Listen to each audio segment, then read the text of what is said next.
Hello guys, so this is going to be the fourth video session of a three-part series for the pyramid slingshot. So after making the previous rocket slingshot, which is this one, with this tiny little handle and this rocket, I want to review some topics that we already learned in it and talk about different ways that we can make a slingshot. So the first way would be exactly, I think I covered this once in the previous video, but I'll cover it again here if you just joined it. So how rubber bands usually work is that they have a potential for expanding, which would be tension. So basically, right now, this rubber band has the potential to be stretched.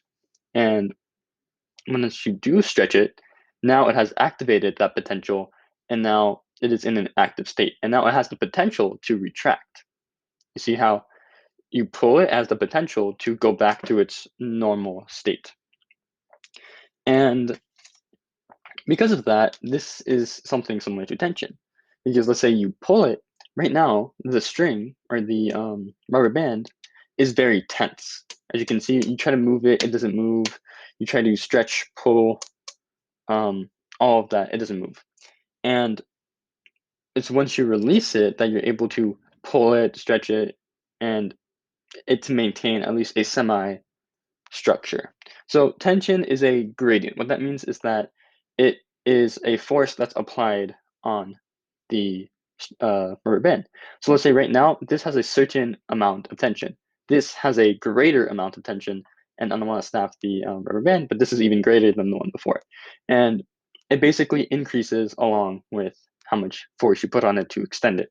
And there's a critical point where tension breaks, and that's basically whenever you pull the rubber band so much where the tension is greater than the string's you know strength, and it just snaps.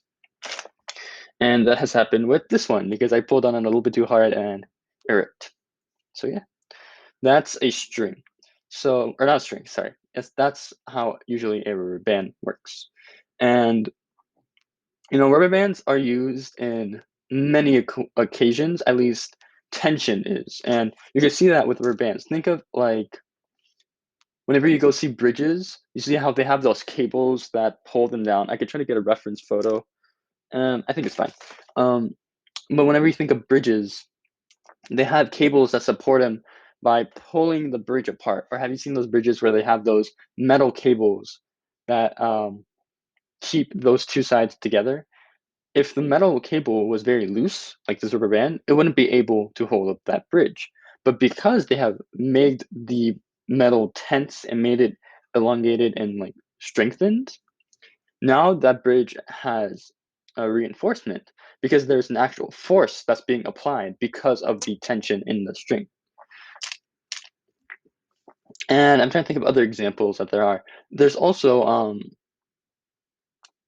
I think, in um, at least in, I mean, yeah, there's a lot that you can do with tension and rubber bands, and they're not just bridges and other parts like that, but they can be extended to almost anything. If you think about it, think about tension, and think about places where there's something being pulled and something being like held, then yeah, you could for sure find different areas of engineering that support that. Because I think in hydraulics too, that is an important factor for the tension to exist. So next, I want to go on the pyramid. So if you think about it, the pyramid um, would be using these dowels, which we've used before. And I think you would have to need 1, 2, 3, 4, 5, 6 of them to create the pyramid that we're making. And I want to go over why a pyramid is the best shape to use over all of the other shapes. Because yes, you could do a square, you could do all these other things, and you could try them for yourself and see which one has the greatest force to pull back. But make sure you use the same materials on all of them, because if you want to test, the effective to test whether each one goes far enough. Let's say you want to use a square for one, and then you want to use a triangle for another.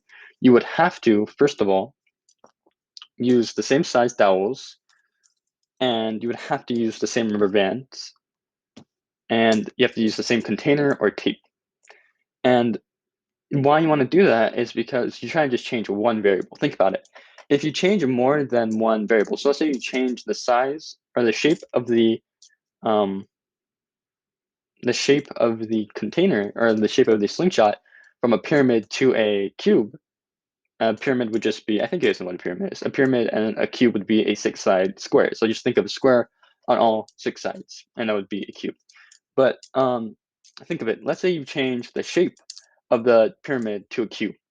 Now you also change the rubber band from, let's say, strong, very stretchy rubber bands to, let's say, more loose, regular colored rubber bands. And that's going to change. So you change 2 factors in that. And now whenever you see that you pull back and it goes farther, or you pull back and it goes shorter, you don't know what the effect of the slingshot was. Was it because you changed it to a square, or was it because you used stronger rubber bands or weaker rubber bands? And that's important to know, because once you are testing and brainstorming, you want to test just one variable, and one variable is that just once you're changing just one factor in the structure. So think about it. Again, I'll go over it just once more. Let's say you have a triangle or a pyramid structure like such, and you change it to a square structure. So now you have a square structure, okay? And add a stick on the bottom just in case, because I don't have that. Well, actually, I think I could do it. Here, there you go. You have a square structure, and it's going to be a really large cube. So now you change it to a cube, and you change the size of the rubber bands, or you change the tension that's present inside the rubber bands, because all rubber bands have a different tension potential. Think about it. This rubber band right here is very, actually, they're all sort of small, but if you see the cross sections, you see how this one's thicker, the yellow one's thicker than the reddish pinkish one. This means that this has the potential to have more tension act on it. And although this stretches farther, it's because there's more material that's wrapped around it. And if it was the same shape as this, you see how there's 2 factors in these two, how this is a different shape and different material, and this is a different shape and different material. If you wanted to correctly compare them, you would make sure that they are at least the same material, the same size, and just a different cross section to be able to accurately measure the impacts of both. So they should both be around this size rather than have one that's this big and one that's this big. And that just goes back to the same thing where you only want to change one variable rather than multiple variables. But going back to the triangle and pyramid, you could test whatever triangle shape. You could do a triangle, you could do a square, you could do a parallelogram. If you guys know what that is, a parallelogram is basically where it's like a rectangle, but it's tilted over to the side. You can do a parallelogram, you can do anything you want. But I will specifically be going over the triangle, and I'm going to be doing the triangle specifically because if you think about it, we have already covered the structural integrity and the strength of a triangle beforehand, and I'll go over it once more. But let's say you make a square. Okay, actually, I can do it with one of our old projects. So So if you guys remember this device that we made, this was part of the extended grabber. I just scrapped it to show you guys right now what you can do with it. So if you think about it, this would be a square where there's 6 joints in these corners. Now, if I was to push these 2 corners together, do you see how easily it becomes flat? That means it has very low resistance, and it's able to just come back together really quickly. But let's say I put a stick in between them, like such. This now, you have created 2 triangles. Do you see that? How there's one triangle up top, one triangle on the bottom. And now let me just position it correctly. And now when you try to push, you see it's not able to.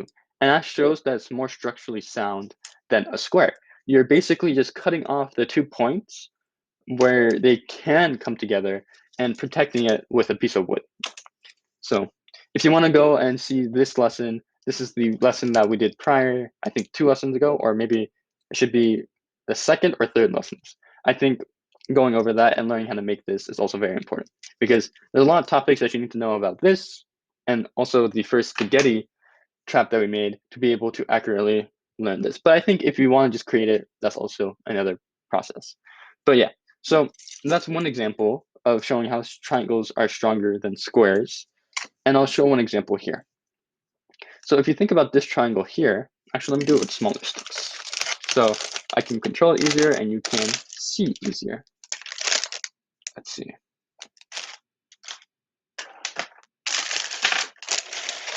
There they are. They're hidden behind a piece of cardboard paper. Okay. So think about this triangle here. Actually, let me just tape it and make sure you guys correctly understand what I'm trying to show you guys. So that's one end.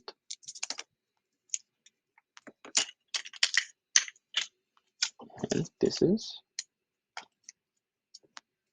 two ends. Last but not least, we need one more piece.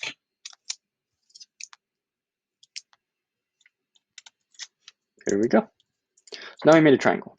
And it has 3 points. So let's say we want to apply force on a triangle by pushing down on one point. Let's say we have a string that's a rubber band that's pulling downwards. So let's say we have something that needs to be supported in this downwards direction. We need to be able to accurately distribute the weight of, or the force that's put on by the rubber band on this structure. So let's say you want to push downwards. Because you're pushing downwards, now the stress of the rubber band is not just being directed down towards the center, but rather it's being applied through these two rods, or these two supports. And because of that, it's now being evenly distributed on both sides. And see, that's the critical point. That's enough force that it's going to break because of the weak tape. But you see how the structure does not fall apart. No matter how much you press or pull, it is only until the string or the tape rips off where it breaks. Now we could do a square where I show you how easily it is able to fall apart.